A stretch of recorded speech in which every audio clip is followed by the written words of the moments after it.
अस्सलामुअलैकुम। मेरा नाम हफीज़ हैदर है और मैं क्लिनिकल साइकोलॉजिस्ट हूँ। आज मैं बात करने जा रहा हूँ डिमेंशिया के ऊपर। हमने अपनी सोसाइटी में अपने इर्द गिर्द जो है बहुत सारे ऐसे लोग देखे हैं जो बढ़ती हुई उम्र के साथ, ढलती हुई उम्र के साथ जो है चीज़ों को भूलना शुरू हो जाती हैं और अक्सर जो है वो अपनी डेली लाइफ में कुछ जो है स्पेसिफ़िक चीज़ें भूलते हैं जो एक नॉर्मल होती हैं। लेकिन कुछ ऐसे भी लोग होते हैं वो अपनी बढ़ती हुई उम्र के साथ साथ जो है चीज़ों को भूल रहे होते हैं, लेकिन उनकी जो भूलने का जो है अंदाज़ होता है, भूलने का जो स्टाइल होता है, वो जो है बहुत सारी ऐसी चीज़ों को जो है भूलना शुरू कर देते हैं कि उन्हें जो है कोई चीज़ याद नहीं रहती। घर से बाहर जाते हैं तो घर आने का रास्ता तक भूल जाते हैं। अपने रिलेशंस को भूल जाते हैं कि मेरा जो है कोई बेटा भी है या नहीं है, अगर मेरा कोई बेटा है तो उसका नाम क्या है, मेरी जो वाइफ है उसका नाम क्या है। चीज़ों को भूल रहे होते हैं। अपनी डेली रूटीन के अंदर जो है बहुत सारी ऐसी चीज़ें होती हैं जो वो भूल जाते हैं। इवन कि उन्हें जो है अपने रिश्तों की पहचान नहीं रहती। इवन के बाज़ दफ़ा जो है वो अपने हाइजीन्स के ऊपर फोकस नहीं कर रहे होते, क्योंकि उन्हें भूलने की एक ऐसी बीमारी होती है जिसे हम आम ज़ुबान पर जो है अक्सर टैग लगा देते हैं कि ये जो लोग हैं ये भुलक्कड़पन का शिकार हैं, कि चीज़ों को भूल जाते हैं। इनसे अगर कोई पूछता है कि बाबा आपने जो है खाना खा लिया, तो वो जो है कह देंगे नहीं खाया। बाज़ दफ़ा खाया होता है और बाज़ दफ़ा ऐसा होता है कि वो कह देते हैं कि हमने खाया है, लेकिन उन्होंने नहीं खाया होता, कि उनको जो है चीज़ों को भूलने की आदत हो जाती है। कोई भी काम जो है वो सही तरह नहीं करते। ऐसे जो लोग होते हैं इनकी जो है ओरिएंटेशन जो है बहुत ज़्यादा डिस्टर्ब हो जाती है। दिन को रात, रात को दिन कहना शुरू कर देते हैं और इवन के जो है बे टाइम जो है अपनी इबादत करना शुरू कर देते हैं। और इनका ये कॉन्सेप्ट होता है कि वो जो है नमाज का टाइम हो गया है, नमाज़ पढ़ने चले जाएंगे। ऐसे जो लोग होते हैं बढ़ती हुई उम्र के साथ जो है जो इस तरह की बीमारी में, इस तरह की अलामतों में जो है शिकार होते हैं, इनको जो है डिमेंशिया डिसऑर्डर के अंदर डायग्नोस किया जाता है। डिमेंशिया डिसऑर्डर में जो है अक्सर पेशेंट जो है 40 साल से ऊपर होते हैं और अक्सर जो है ये बूढ़े लोगों के अंदर जो है इसकी अलामतें होती हैं। इसकी जो है डिफरेंट काजेज़ हो सकती हैं, जेनेटिक फैक्टर्स हो सकते हैं कि माँ बाप में थे कि वो जो है उनके अंदर जो है शिफ्ट हो गए हैं और उनके अंदर जो है ये बीमारी डायग्नोज हो गई है। बाप दादा के अंदर थी या किसी और फैमिली मेम्बर में थी, तो वो जो है उनके जीन्स जो है एक्टिव हो गई हैं, वो बीमारी उनके अंदर आ गई है। या फिर ऐसा होता है कि बिहेवियरल फैक्टर्स की वजह से जो है हो रही होते हैं। बहुत सारी ऐसी जो चीज़ें होती हैं, ये जो होती हैं मोस्टली इन लोगों के अंदर बिहेवियरल फैक्टर्स अनहेल्दी लाइफस्टाइल और जीन्स के अंदर प्रॉब्लम की वजह से होने के चांसेस होते हैं।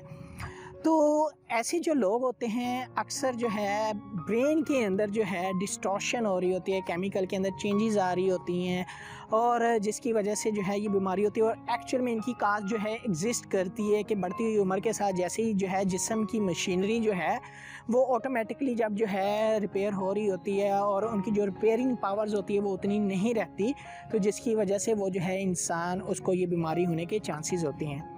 ऐसे मरीज़ों को जो है इलाज के लिए क्या करना चाहिए? ऐसे मरीज़ के इलाज के लिए जो है फैमिली काउंसलिंग बहुत ज़रूरी होती है, क्योंकि फैमिली जो है वो उन पेशेंट्स को, इस तरह के पेशेंट्स को जो है नॉर्मल परसीव कर रही होती है, जैसे वो जो है आम इंसान होते हैं। और अक्सर जो है इनको टैग लगा देते हैं कि ये जो लोग हैं वो बहुत जल्दी भूल जाते हैं। ऐसे ही ये जो लोग होते हैं इन जिनके अंदर इस तरह की सिम्टम्स होती हैं, इनकी जो सेल्फ़ इस्टीम होती है बहुत ज़्यादा लो होती है। बाज़ दफ़ा तो जो है बहुत ज़्यादा डिप्रेसिव फेज़ के अंदर चले जाते हैं, या फिर जो है बहुत ज़्यादा साइकोटिक डिप्रेशन के सिम्टम्स जो है इन पेशेंट्स के अंदर आ जाते हैं, क्योंकि इस तरह की बीमारी को जो है एक्सेप्टेंस नहीं होती। इसलिए फैमिली काउंसलिंग बहुत ज़रूरी होती है और इसके साथ साथ जो है पेशेंट की काउंसलिंग बहुत ज़रूरी होती है। साथ में मेडिकेशन भी जो है बहुत ज़्यादा ज़रूरी होती है। और मेडिसिन जो है ये साइकेट्रिस्ट या फिर जो है न्यूरोफिजिशियन जो है वो प्रिस्क्राइब करते हैं। और साइकोलॉजिस्ट का मेजर जो रोल होता है वो होता है फैमिली की काउंसलिंग करना। फैमिली की counselling in the sense of daily activities के बारे में किया जाता है कि डेली एक्टिविटीज़ को आपने कैसे मैनेज करना है, क्योंकि फैमिली खुद भी जो है बाज़ दफ़ा जो है इनकी भुलक्कड़पन की जो वजह होती है उनकी वजह से जो है बहुत ज़्यादा डिस्टर्ब होती हैं और उसकी वजह से वो जो है फ्रस्ट्रेटेड होकर बाज़ दफ़ा जो है बहुत सारे ऐसे अल्फाज भी अपने जो है बूढ़े जो माँ बाप होते हैं उनके लिए अदा कर देते हैं, जिनकी वजह से उनकी सेल्फ़ स्टीम लो हो जाती है। तो इसलिए उनको गाइड किया जाता है कि आपने बार बार इनके भूलने की वजह से जो है परेशान नहीं होना, और अगर ये भूल जाते हैं चीज़ें तो इनके लिए आप क्या करें, एक जो इन्वायरमेंट होता है घर का उसको ऑर्गेनाइज़ करें। और उनकी जो ज़रूरियाती ज़िंदगी की चीज़ें होती हैं उनके ऊपर बाकायदा लेबल लगा दें कि ये जो है आपकी जो है ये इस ज़रूरियाती ज़िंदगी को जो है ये पूरा कर रही हैं और इसका ये नाम है। बार बार उनको चीज़ों को रिपीट करवाएं। कोई बात नहीं, अगर आप 10 बार भी कहेंगे इसमें कोई हर्ज नहीं होता, 20 बार भी कह दें कोई फ़र्क नहीं पड़ता, 1000 बार भी अगर कहना पड़ जाए तो कोई भी परेशानी लेने की बात नहीं है, क्योंकि वो जो है एक बीमारी का शिकार हैं और वो जो है भूल जाते हैं, इसलिए आपको परेशान नहीं होना। ऐसे लोगों को घर से बाहर जाने से ग्रेस करें और घर में रखी हुई हर चीज़ के बारे में बार बार उनको यकीन दहानी करवाते रहें। अपने रिलेशन को बताते रहें कि बाबा मेरा नाम जो है वो ये है, बाबा मेरा नाम ये है, मेरा नाम वो है, घर में ये मेहमान आया तो उसका जो है इंट्रोडक्शन करवाएं। और इनकी जितनी भी ज़रूरत है ज़िंदगी की जो चीज़ें हैं उनको स्ट्रक्चर्ड करके रखें। और ऐसे लोगों के लिए जो पढ़े लिखे होते हैं इनके लिए जो है स्पेशली एक हैबिट डेवलप करें कि ये जो है अपने पास पेन और साथ में नोट पैड ज़रूर रखें।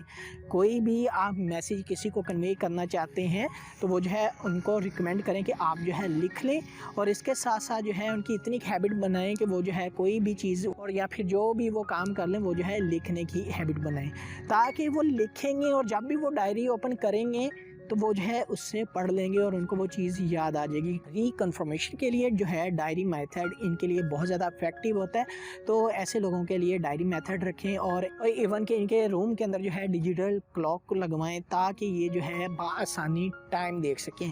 और क्लॉक के साथ साथ जो है बाकायदा उसके अंदर फैसिलिटी होनी चाहिए कि डेज़, मंथ और ईयर्स भी लाजमी हैं, ताकि ऐसे जो लोग होते हैं इनकी ओरिएंटेशन बहुत जल्दी डिस्टर्ब हो जाती है।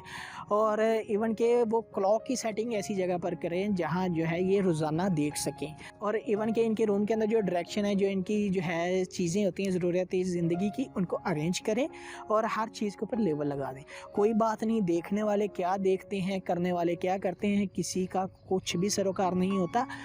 और फैमिली जो है वो ये अगर चीज़ें करती हैं तो ये पेशेंट के लिए बहुत आसान होता है, फैमिली के लिए बहुत आसान होता है, क्योंकि पेशेंट जो है पहले ही एक ऐसी बीमारी के साथ जो है सर्वाइव कर रहा है।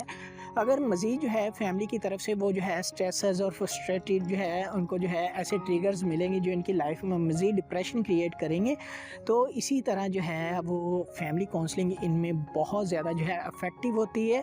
और इसके साथ साथ जो है पेशेंट की जो डायरी मेथड होता है इसको बहुत ज़्यादा तरजीह दी जाती है।